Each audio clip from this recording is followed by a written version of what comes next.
इस कार्यक्रम के प्रायोजक हैं बेनाडा group of industries Agra, manufacturer and exporters of engine bearing and bushes, thrust washer, oil seals, radiator hoses, engine mounting, other rubber item, connecting rods, crankshafts, items of cold storage, engine valves, submersible pumps, pistons, piston pins, piston rings, cylinder liners and sleeves, air cooled blocks. Benada, a name of trust. जय जिनेंद्र बंधुओं, बहुत बहुत स्वागत है आपका हमारे इस विशेष कार्यक्रम में जैन वास्तु का रहस्य। जैसा कि इस कार्यक्रम के नाम से ही आपको पता लग जाता है कि हम जो भी वास्तु के परिप्रेक्ष्य में बात करेंगे वो जैन आगम के अनुसार ही होगी, और इसीलिए इस कार्यक्रम का नाम दिया गया है जैन वास्तु का रहस्य। हम इस कार्यक्रम के माध्यम से बहुत सी बातें आपके साथ शेयर कर चुके हैं। वास्तु की बारीकियां आप तक पहुंची हैं डॉक्टर राजेंद्र जैन जी से, जो विश्व विख्यात वास्तुविद हैं, और ऐसी ऐसी बातें आप तक पहुंचाते हैं जो शायद आज से पहले आपने ना सुनी हो। तो आइए वास्तु के संदर्भ में इसी प्रकार की और बहुत सी रोचक बातों को जानने के लिए हम मुखातिब होते हैं डॉक्टर राजेंद्र जैन जी से, जो स्पेशली इंदौर से हमारे मध्य पधारे हैं आपसे रूबरू होने के लिए। तो चलिए मुलाकात करते हैं डॉक्टर राजेंद्र जैन जी से। जहां लव मैरिज की बात आती है, मैं अपने दर्शकों को एक बात बताना चाहता हूं कि आपके लिए कितना अनंत गुना पुण्य किया था जबकि आपके लिए मनुष्य जन्म मिला। मनुष्य जन्म में भी और कहीं अनंत गुना पुण्य किया था, तब कहीं आपको जैन कुल मिला। उससे भी कई गुना पुण्य किया था कि आपके लिए श्रेष्ठ कुल और श्रेष्ठ परिवार मिला। मैं पूछता हूं आपसे, आईएएस बनने के लिए आप कितनी मेहनत करते हो?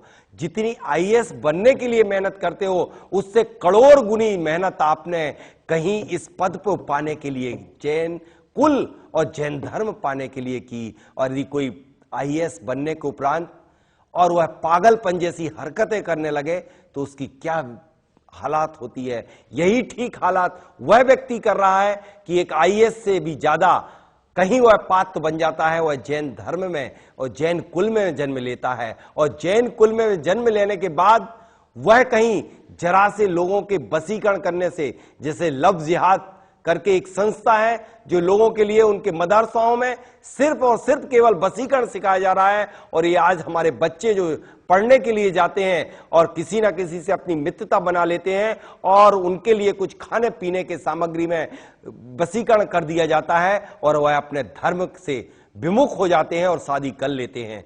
मैं कहना चाहता हूं कि निश्चित रूप से आपने अनंत गुना जो पुण्य किया था वो 1 सेकंडों में समाप्त कर दिया। आपसे ये गुजारिश है कि इस 24 कैरेट के सोना को, जैन धर्म को पहचानने की कोशिश करें। धर्म को इस तरह से मत खो दें, क्योंकि आपके माता पिता की हालात देखिए कि जब आप अपने मन मर्जी से यह कार्य कर लेते हैं तब उनके क्या हालात रहते हैं। अब जब उसकी कल्पना वास्तविकता से होगा जब होंगे जब स्वयं आप एक माता पिता बनेंगे, कि जब वह माता पिता क्या कल्पना करता है जब बच्चों को पढ़ाने के लिए भेजता है, और जब आप वह कार्य करके आते हैं, वह कार्य आप अपनी इच्छा से नहीं, अपितु कुछ बच्चे तो इसका वशीकरण के शिकार हो जाते हैं। पिछले एपिसोड में मैंने इस वशीकरण से बचाव के लिए एक ब्रह्मास्त्र बताया था। आज पुनः बता देना चाहता हूं कि यदि नित्य प्रतिदिन यदि कोई भी बालक बालिका वशीकरण से बचने के लिए सिर्फ वज्र सुरक्षा कवच तैयार करेगा तो उसे कोई भी व्यक्ति गोली भी मारेगा, वशीकरण करेगा, उसका प्रभाव नहीं पड़ेगा। ओम नमो अरिहंतालम में सर की चोटी खींचना है।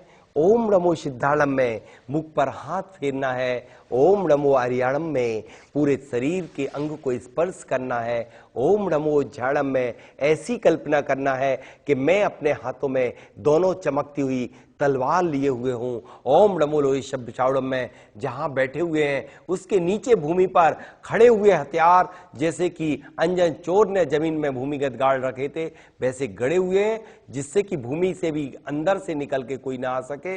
इसके उपरांत यह दुश्मन को दिखाने वाली उंगली को चारों तरफ इस तरह से घुमाना है जिस तरह से एक बहुत गहरी नीची खाई खुदती चली जा रही हो, जैसे भी उंगली आगे बढ़ती चली जाती है। ऐसो पंचेडमो यारो शब्द पावपणासुड़ो मंगलाड़म चे सब्बे सिम पड़वम हवई मंगलम।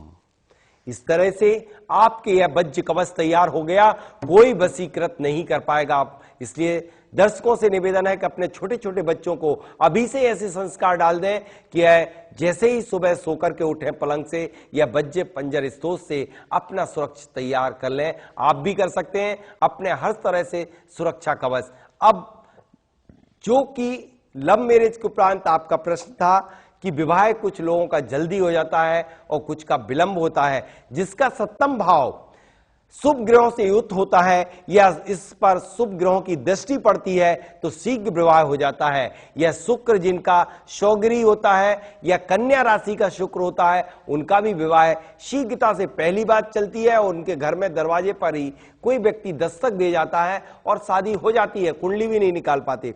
जिन लोगों का 4th house, 5th house, 7th house, 9th house, 10th house में शुभ ग्रहों से युक्त होकर के और जिनके में लग्नेश बैठा होता है, सप्तमेश लग्न में हो और द्वितीयेश और सप्तमेश 4th, 5th, 7th, 9वें और 10वें स्थान में हो, ऐसे व्यक्तियों की शीघ्र शादी हो जाती है। लेकिन कुछ व्यक्ति जिनके मंगल होता है और मंगल और शनि एक साथ बैठे होते हैं, 7th स्थान बिगड़ा होता है, 7th स्थान में अशुभ ग्रह बैठे होते हैं, उनका विवाह विलंब में होता है। उन्हें चिंता नहीं करना चाहिए, विवाह तो जब समय आने पर होगा, लेकिन समय भी आ जाता है और उसमें जो 5 तत्व में से कोई तत्व विपरीत होता है यानी कि वास्तु विपरीत होती है, निश्चित रूप से कुछ समय में विलंब विघ्न बाधाएं डालती है। इन विघ्न विलंब बाधाओं के लिए एक और मैं आपको ब्रह्मास्त्र देता हूं शीघ्र विवाह होने का, चाहे वह लड़का हो या लड़की।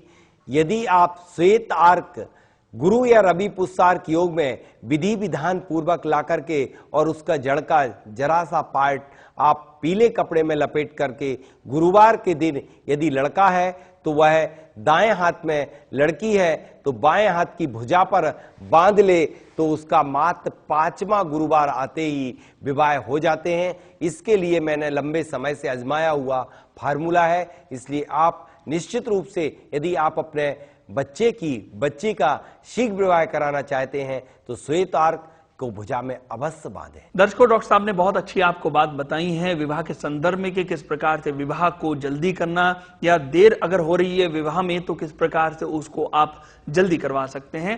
साथ ही आपको एक और विवाह के संदर्भ में बात बता दी कि किस प्रकार से आज की जो विवाह पद्धति चल रही है उसकी अच्छाइयां या बुराइयां कैसे हमारे शरीर पर, हमारे जीवन पर प्रभाव डाल सकती हैं। डॉक्टर साहब, विवाह के बारे में ही एक बात और आपसे यहां पर जानना चाहेंगे कि आजकल के वर्तमान जो विवाह की पद्धति है, विवाह के रस्म रिवाज है, जिस तरीके से शादी ब्याह आजकल होते हैं, तो उसका जीवन पर और विवाह के संबंधों पर किस प्रकार से फर्क पड़ता है? जो रीति रिवाज है, पूजन पद्धतियां जो अपनाई जा रही हैं, वो कहां तक सही है? देखिए, संस्कार कई प्रकार के, एक गर्भ का संस्कार होता है, जन्म का संस्कार होता है, नामकरण का संस्कार होता है, जाति जैन बनाया जाता है जब जैन उसका संस्कार होता है, और एक विवाह का संस्कार होता है और एक मरण का संस्कार होता है, जिसमें 3 संस्कार बहुत महत्वपूर्ण होते हैं। एक जैन संस्कार जब किया जाता हुआ है, गर्भ का जन्म का संस्कार, जैन संस्कार और विवाह संस्कार।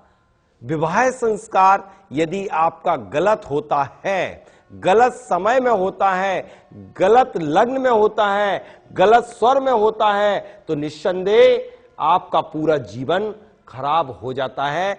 उसमें सबसे बड़ा दुश्मन का रोल अदा कर रहे हैं आपके माता पिता, जो उनके लिए कभी भी जो जिस दिन गार्डन खाली रहता है वह मुहूर्त निकाल लेते हैं।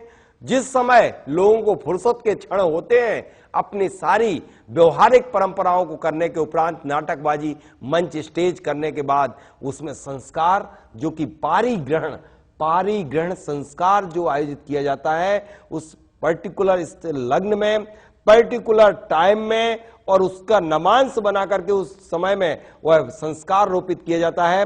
जबकि वह समय, वह क्षण है, वह पल है जब आपका हाथ मिला होता है, उसमें ऊर्जाएं एक दूसरों से आदान प्रदान करती हैं, तब पुनः आपकी नवीन कुंडली तैयार होती है। वह क्षण, वह पल है जबकि आपके लिए आपकी कुंडली में योग, आपस में एक दूसरों के शुभ ग्रहों का प्रभाव एक दूसरों पर जाता है। यदि गलत समय में चला गया तो निस्संदेह उसका जीवन खराब हो जाता है। लेकिन आज हम बिल्कुल कभी भी सारे समय का ध्यान रखेंगे, लेकिन जो पारिग्रहण संस्कार की 50 मिनट की क्रिया है, एक तो पहली बात रीति रिवाज से नहीं की जाती, कुछ भी नहीं किया जाता। जिस स्थान पर आप संकल्प लेते हैं, जिस अग्नि को साक्षी मानते हैं, लेकिन कहीं पता चले दक्षिण दिशा में मुख करके आप पारिग्रहण संस्कार करवा देते हैं, या फिर जो टेंट हाउस के जो फर्श होते हैं जिसमें मल और मूत्र जिन पे पैरों द्वारा भी उस फर्श पे लगा होता, अशुद्ध कपड़ों के ऊपर आप संकल्प लेते हैं जीवन जैसे संस्कार के, तो फिर क्या आप निभा पाएंगे? बिल्कुल कदापि नहीं।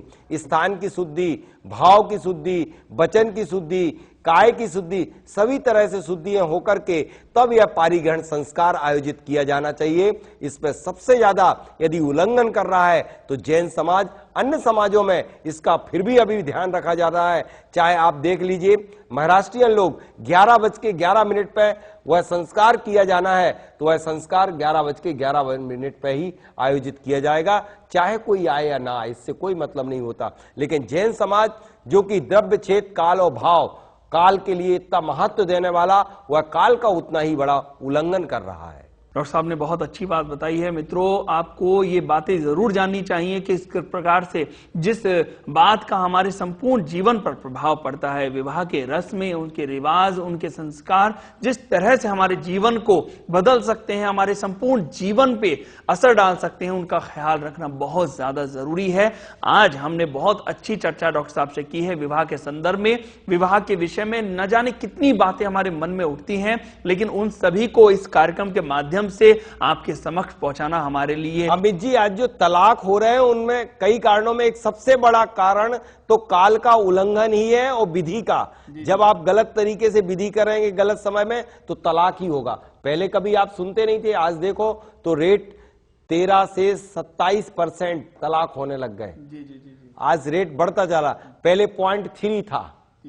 तो बंधुओं, यहाँ पर एक बात हम और डॉक्टर साहब से जानना चाहेंगे। डॉक्टर साहब, बहुत से लोगों की जानकारियां एसएमएस और ईमेल्स के माध्यम से हमें उनकी समस्याओं के बारे में पता लगता है। एक प्रमुख समस्या हमारे पास सामने आई है, कई इस तरीके के लोगों के हमारे पास प्रश्न है कि उनका घर जो है वो दक्षिण मुखी है, तो दक्षिण मुखी होने से क्या हानि हो सकती है या क्या लाभ हो सकते हैं? अगर हानि होती है तो उसका आप हमें उपाय बताएं। देखिए, व्यापार के लिए तो व्यापार यदि दक्षिण मुखी में किया जाए तो सबसे ज्यादा सफलतम होता, बशर्ते कि दक्षिण में मंगल का वास होता है और मंगल ग्रह से संबंधित यदि आप व्यापार करने जा रहे हैं। दूसरी बात, यदि आपका मूलांक 9 है, कर्क मकर कन्या राशि है, तो दक्षिण मुखी मकान में रह सकते। लेकिन जो पूरे देश में सर्वे किया गया कि दक्षिण मुखी मकान में यदि इस अंक और इस राशिगत लोग नहीं है तो सभी के घर में, जेंट्स तो कोई बात नहीं, लेकिन सभी महिलाएं रोगों से ग्रसित पाई गईं। तो उन घरों के निवारण के लिए आप कुछ करें या ना करें, बस इतना छोटी सी बात बता रहा हूं जिसमें 10 रुपए भी आपको खर्च नहीं करना, कि आप दक्षिण मुखी घरों में 9 अंगुल गाय के घी और सिंदूर से ओम और स्वास्तिक प्रवेश द्वार पर अंकित कर लें और दहलीज के नीचे चांदी और तांबे की एक तार डाल दें। और दूसरा, और भी ज्यादा निवारण करना चाहते हैं तो दहलीज के नीचे 2 स्वास्तिक लगा दें और 2 सूंड उठाए हुए आपके हाथी यदि आप लगा दें और द्वार पार को खड़ा कर दीजिए लाठी लेकर के, जो लकड़ी के बने हुए आते हैं, या फिर दीवार पर अंकित कर दें द्वार पार, तो आपके लिए वह सुरक्षा, कॉस्मिक रेज जो है वह आपके दक्षिण के द्वार से प्रवेश नहीं कर पाएंगी। पॉजिटिव एनर्जी ही सिर्फ जा पाएगी, निगेटिव आएगी। वह ओम और स्वास्तिक जो 10 लाख बॉबीज ऊर्जा जनरेट करता है वह सकारात्मक ऊर्जा में परिवर्तित कर देगा। ये घर के लिए ही नियम है या हमारे व्यापार स्थान? व्यापार स्थल पर भी यही नियम है। अच्छा, डॉक्टर साहब ने बहुत अच्छी तरीके से आपको बताया कि अगर दक्षिण मुखी घर है और उसमें आपको अगर लग रहा है आपको कि हानि हो रही है, तो जो उपाय डॉक्टर साहब बता रहे हैं आप उनको जरूर फॉलो करें। डॉक्टर साहब, यहां पर एक प्रश्न हम आपसे और करना चाहेंगे कि अगर हमारा घर वास्तु के अनुरूप है, हर तरीके से सब दिशाएं भी अनुरूप हैं, सब कुछ हमारे सही है, हमने वास्तुविद को भी दिखा लिया, उन्होंने बोला कि सब कुछ सही है, लेकिन फिर भी अगर हमें ये अनुभव होता है कि नहीं, हमारे जीवन में कुछ अच्छा नहीं हो रहा है, कुछ भी हम करने जाते हैं वो सही नहीं होता है, तो ये कहां से इस तरह की ख्याल भी अगर हमारे मन में आ रहा है तो इसका कारण क्या हो सकता है? देखिए, यह तो सिर्फ मन से आप ग्रसित हो चुके हैं। मन में यदि आपके सकारात्मक सोच नहीं है, दूसरा एक्सपेक्टेशन आपकी बहुत ऊपर है, इसलिए जब एक्सपेक्टेशन में आप ऊपर रहेंगी तो आपको कहीं भी किसी भी पड़ाव पे जाकर के आपको संतुष्टि नहीं होगी। इसलिए आप अपनी अपेक्षाएं एक लिमिट में रखें और सकारात्मक सोच रखें। निरंतर ये सोचें हमें जो प्राप्त हुआ है वो कहीं मेरे पुण्य से ज्यादा है। आप पुण्य बढ़ाइए, ना कि ये सोचे मुझे कम प्राप्त हुआ। आपने उस समय कदापि नहीं सोचा पिछले जन्म में जब कहीं आप पुण्य कमा रहे थे, अन्य कुछ कार्य कर रहे थे, गंदे काम कर रहे थे, उसका ही तो परिणाम आज भोग रहे हैं। इसलिए आप जो आपको प्राप्त हो रहा है वह आपको पूर्वार्ध संचित पुण्य की एफडी का ब्याज पा रहे हैं, और जो अभी पुण्य संचित कर रहे हैं वो अगले भाव के लिए तैयारी कर रहे हैं। इसलिए आप निरंतर सकारात्मक सोच रखें, संतुष्ट हों।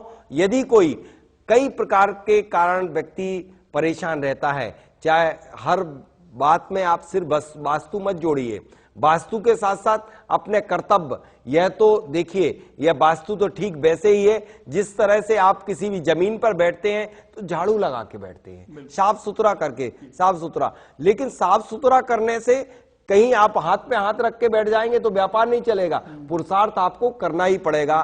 तो यह कर्म में ही आएगी वास्तु, पुरुषार्थ आप करिए। इसलिए कर्म सिद्धांत को जीरो वास्तु नहीं कर सकती। वास्तु अपनी जगह है, कर्म सिद्धांत अपनी जगह है। आप कर्म करें, अच्छे कर्म करें, जो मिला है उसमें संतुष्ट हो और प्रभु की भक्ति करें, जिससे निधति निकाचित कर्मों की निद्रा हो जाएगी और आपका पुण्य बढ़ जाएगा।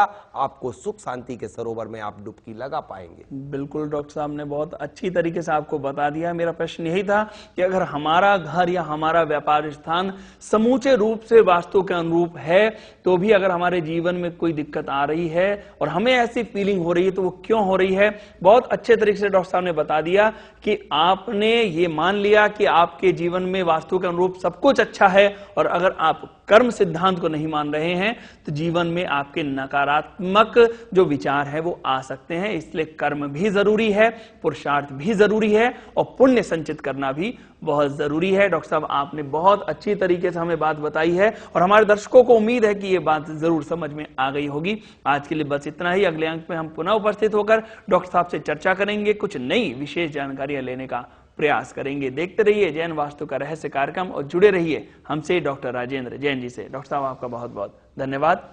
जय जिनेन्द्र। अधिक जानकारी हेतु संपर्क करें जियोटेक वास्तु सॉल्यूशन एवं रिसर्च सेंटर 11/8 मीरापत धेनु मार्केट इंदौर मध्य प्रदेश। संपर्क सूत्र 08103877792 07828862601 07312534041 09826909074। इस कार्यक्रम के प्रायोजक हैं बेनारा group of industries Agra, manufacturer and exporters of engine bearing and bushings, thrust washer, oil seals, radiator hoses, engine mounting, other rubber item, connecting rods, crankshafts, items of cold storage, engine valves, submersible pumps, pistons, piston pins, piston rings, cylinder liners and sleeves, air cooled blocks. Benara, a name of trust.